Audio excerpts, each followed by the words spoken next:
Flats, what do you reckon? Should we give everyone 3 guesses as to where we're filming tonight? Yeah, or where the CGI background is anyway. Imagine green screen on top of my hair, on top of your head. Yeah, I know, it doesn't work well on that actually, no. We're at Rome, in case you hadn't noticed, outside the Colosseum, ready for the launch of the 2025 Six Nations. We'll be catching up with the coaches and the captains tomorrow, but David Flatman doesn't come cheap, so we thought we'd get our money's worth. Sit him up here with a small tray of biscuits that, for continuity reasons, we're not allowed to touch, an empty teapot, have a big old chitter-chat. Yeah, I did walk in, I think, because we're in Rome, we have a nice little espresso in there, but No, just a very English. It's real stuff, but there's nothing in it, so it's a hollow offer. Where to even begin? Where to even begin? One of the homes of, historical homes of controlled violence for entertainment just behind us. Oh, I like that, yes. It's fitting in a sense. It's, of course, we came from the airport in our taxi, didn't we? And we came around the corner and saw the Colosseum, and we've both been here 100 times before, but you're kind of, and even the taxi driver says, look, it's wonderful, and your hotel is so close, what a place. And you know, it's fabulous, and it's beautiful, and it's enormous, and it always surprises you. All that stuff, the scale of it still surprises me, but it does make me think, as I sat in my little room downstairs, it made me think of our game a little bit, because we're going to be talking about that, and it made me think how careful I think we need to be while looking to, within the bounds of reason, make rugby union as safe as possible. We don't want to send people out there and just get them hurt. People are going to get bumps.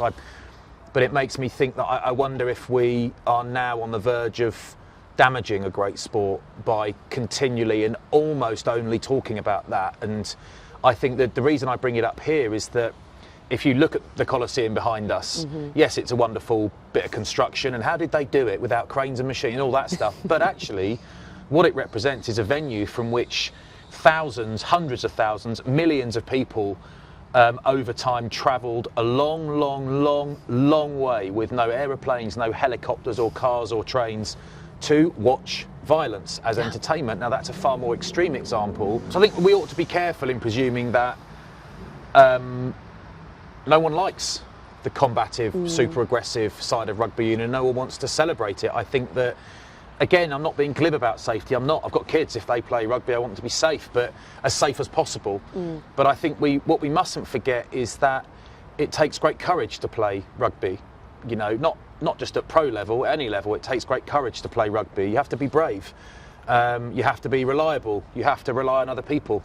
You have to let them down and watch them forgive you. You have to be let down by people and work with them to improve it. There's so much that it gives you, and I think that I prefer a world where we celebrate the physical prowess of these beasts, these men and women that go out and play at the top level, the people we see on telly, you know, in tournaments, great tournaments like the Six Nations. I prefer a world where we celebrate that.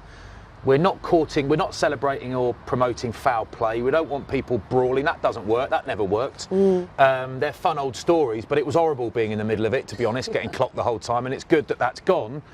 But these guys that we're going to watch in this Six Nations, some of them aren't, but some of them are monsters.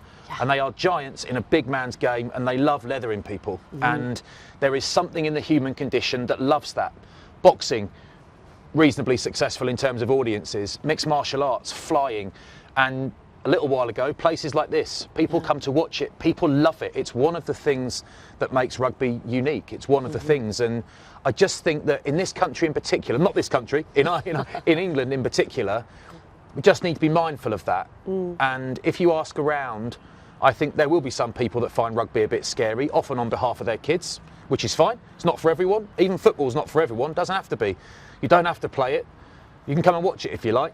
And you don't have to come and watch it if you don't want to. That's fine too. But I think we should I look at that place and I think, you know, how often do people walk in there, gladiators walk in there, and we're told to tone it down a little bit? I sort of think, oh, that's not the best example. But I just think I'm keen during this Six Nations to watch some brilliant rugby, watch some great stuff, and celebrate some physical beasts being beastly. That's what this place makes me think.